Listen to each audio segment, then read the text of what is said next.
All right, yo, what is up? This is DevineYGO, and I got my boy Mouse, and he just played at the BA Regional just recently. And you placed what place? I got 20th, so top 32. Top 32. Okay, that's what's up. Yeah. And you're playing what? I was playing Centurion Horus with a adventure engine in it. Okay, and so you were telling me that it is your list is a bit unorthodox. So I'm actually excited to see what your list looks like. So yeah, do you want to give any shout outs before we start? Shout out to you, of course, recorder. It's always a pleasure to be. Shout out to all the opponents, my wife for always supporting me, and the group we're in. You know, if you know, you know, you know. Okay, so if you're good, I like that. We'd like to get started here. So I'm gonna start off with hand traps. We're gonna do 3 Ash Blossoms, 3 Effect Veilers, 3 Imperms. This is just a standard matchup. I wanted to do 3 Drolls, but Droll is a high risk to reward card, and so I just thought it'd be better to just play cards that if like it works, it works. If it doesn't, it doesn't. Some board breaker cards. 3 talents. I don't normally play talents. I hate it when I break on them, but this deck is so good at like what it does that talents is never a dead draw. More board breakers. Cashier Fenrir. It's free summon.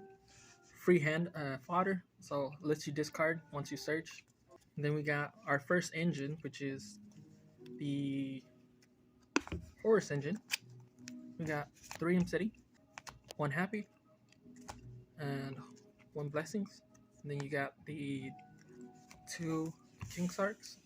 Then you got a very small Resonator engine. It's really good to go into Baron. It's a really good hand fodder as well. Then you got the Adventure package, which is really standard. And then you got the 3 Water Enchantress. A lot of people don't like playing this because it conflicts with the Centurion engine. You depend on your normal summon a lot playing the Centurion engine, and if you use Rite of Ramessiers, your normal summon monsters can't activate their effects. So what makes my deck very special is the fact that I play 2 Primaries only, 1 Trudea, and 1 Emmett. Posting it up in the Centurion group chat, a lot of people was scratching their head because they're not really familiar with this. I would assume that most people don't like it. They were asking why these ratios, and the explanation for these ratios is because you're not really cutting down on the consistency of your deck, because everything is still a 1-card starter. You draw Primera, that's a 1-card starter. You draw Judea, that's a 1-card starter. You draw your stand-ups, that's a 1-card starter. You draw this, that's a 1-card starter. Yeah. Then we have Bonds. I don't play the trap card. I really wanted to, but Bonds is just better overall for consistency. And just in case I needed to get back one of my monsters and use it for material for synchros. That's pretty much it for the deck. And how many cards? I go for 42 because this deck actually plays about 7 to 8 bricks, and that really does nothing. I went off by the ratio. Jesse Cotton explained how ratios work, and like in a 40 card deck, if there's a certain card you don't want to see, it's about like a 3 point something percent chance of seeing it. Going up in your deck count allows you to see it less by like maybe like 1% chance, but that to me it was worth it, and it paid off. Real quick, do you mind going to your extra? Oh yeah. So for the extra deck, we got Dark, comes up a lot. Underworld Goddess, I didn't use it once. It could be cut. Pearly is a thing. I didn't go against Pearly.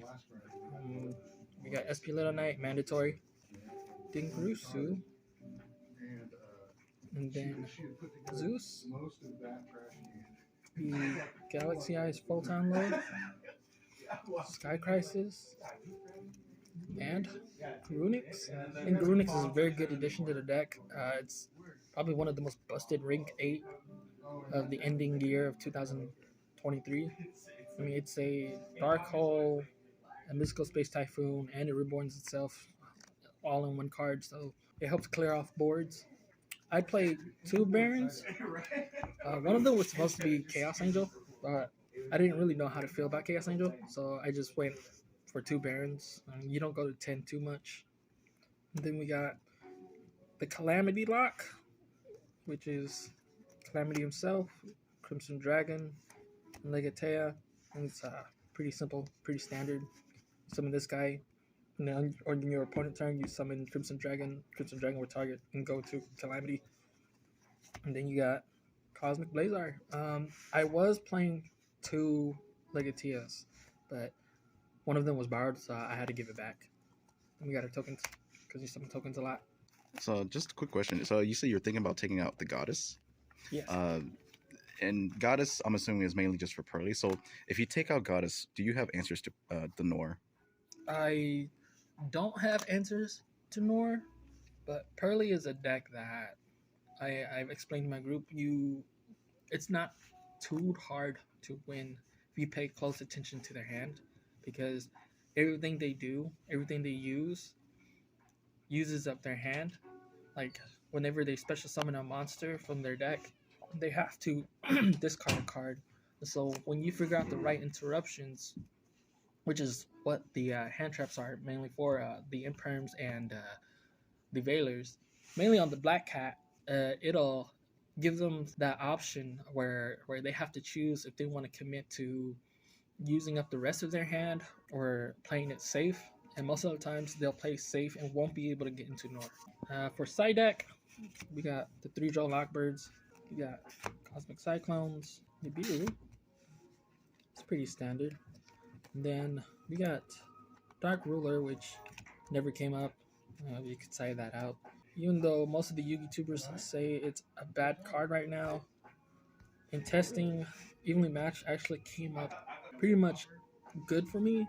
Because a play that most people have forgotten is that you can use it on your opponent's turn. Because the decks that I was really worried about was Rescue Ace and combo decks, which is what my extra deck is really geared for. Evenly Match was mainly for Rescue Ace. A lot of the players that play Rescue Ace say it does nothing to their deck, which I believe is true in the context of where most players aren't using it right. And what I told a buddy of mine is that I think the best way to use Evenly Match is to side it in going first, because if your board gets interrupted, you don't have to set up like a giant board to win, because all you're doing right then and there is using up all your resources. And so you set up about 1 or 2 cards that's either an interrupt or negate, and they'll be able to play through it. But once they clear off your board and go to battle phase, end of battle phase, you can use Evenly Match as a way to clear off their board, so that on your following turn, all the cards that you saved in your hand gives you a chance to win during that turn. So pretty much, it just, if your opponent doesn't end you there, then it's kind of game over for them. Yes. And the thing about Rescue Ace is that they're not known to OTK. Their main goal is to break your board and set up the most oppressive stuff they can. And so that's why I thought Evenly Match was really good. It did came up on testing, and it did win me a few matches doing it like that. It didn't come up during the tournament though, sadly. Oh, gotcha. As I was telling other people too, the way I play the deck, it actually loses to Droll depending on how I play it. If I don't have the stand-up spell card, field card, or if I don't have the King's Arc, then I pretty much lose to Droll. But most players that will see a Centurion deck knows that a pure Centurion deck does not lose to Droll. So most of the times they will side out Droll, and from that point on, it's just like a mind game. So I used it to my advantage, and it came in handy. Okay. So what would you say? Or there was how many rounds again? 9 rounds. 9 rounds, and I won 7, lost 2.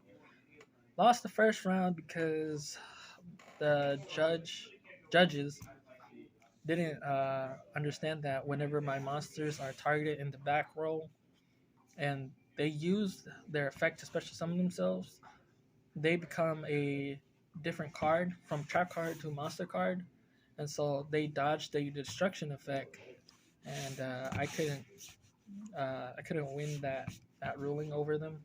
I should have won that, but you know, it is what it is. You know, we're not perfect. That's how it was. The other round I lost to was Kashtira. Yeah, yeah, I got a lot of feedback for losing to Kashtira, and how I started going against Kashtira, I thought I thought I made the right play. I didn't on game one. I think he stopped one of my monsters on the field. I forgot what it was, but I remember ending with Happy, the King Sark for follow up, and I had 3 hand traps. I had Ash, Imperm, and Veiler. Instead of summoning a full board of Horus monsters, which probably could have got me better follow up, I ended off on just that, thinking that it was enough to make him pass his turn. But he had the out, so can't deny a good game. yeah, And yeah. then game 2, Calamity Lock, so it was just game over there. Game 3, I noticed that right away that Pure Cashtera build, they search a lot, and so I started in Droll, and I went from 9 hand traps to 12 hand traps, and drew none of it. I started off with Dang. nothing, and he he just went full combo and left his board full of monsters and like full of follow ups. First thing I did on my turn was draw into a Droll Lockbird, and that was it. Dang. That's how you know. That's how you know you lost. Salt on the wounds. Yeah, yeah. And crazy thing was, first thing he did was search with Unicorn. So just what it is. Yeah. I still think that it was good overall. You know, the whole entire tournament was amazing. All the players were amazing. So, what would you say was your hardest matchup of the day? I would definitely say Rescue Ace. The last matchup was a Rescue Ace, and I managed to outgrind against them. They on their turn, he was setting up his board. As soon as he used, I think it was Emergency, the one that the spell card that dodges helps dodges, and the monster that helps dodges. I knew that from that point on, I could start playing my hand traps to stop him. And so when he summoned his turbulence, I was able to stop him there. He went on to playing Neotepus Terahertz, the Link monster, and that was just one negate on the field. And I think he had an SP. I don't quite remember. And I was just able to break the board easy. Even though I did break his board, he managed to survive. And so we had a back and forth. But I think he realized that my King Sark was a big problem for his deck, and so I managed to outgrind him because of the King Sark, and it was just a Horus beatdown from there. In game 2, we hard shuffle, and he bricked on all of his one of Rescue Ace cards. Oh, dang. Yeah, and I bricked on my Adventure Engine. The Adventure Engine was more than enough to win the game. He drew for his turn on game 2, passed, and I went to my turn, and I went from. I guess I didn't brick on the Adventure Engine because I actually had my Centurion play, and I tried to outplay his hand traps, which I got to play Primera, and I got to play Chudea, and he had an Ash and 2 Imperms, Ooh. and yeah, it just completely ended my turn. But when it came back around to his turn, he immediately passed again. So I was able to use the Adventure Engine to win it. Dang. So just adventure beatdown. Yeah, yeah. But okay, yeah, that's what's up. And well, if there's nothing else, I just want to say congrats on your placement. That's actually like it was. You made 20th out of how many players? Like 300. 308. 308. That's a lot of players. But yeah, congrats on your success with the deck and playing unorthodox. I respect that a lot. Not just not building a very cookie cutter build that everyone else has, and doing well with a very different list. That's very inspiring for deck building and creativity. And yeah, do you have anything else left to say? No, we're good here. Thank you. All right. Well, thank you so much for the deck profile, and we'll see you guys in the next one.